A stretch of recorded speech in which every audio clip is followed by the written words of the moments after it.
avec un statut particulier.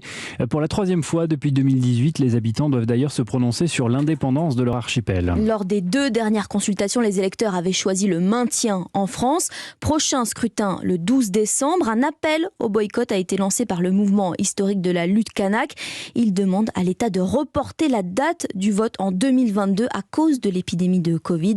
Les précisions de Caroline Baudry. Plus de 250 morts depuis début septembre, des funérailles traditionnelles kanak bouleversées par le Covid.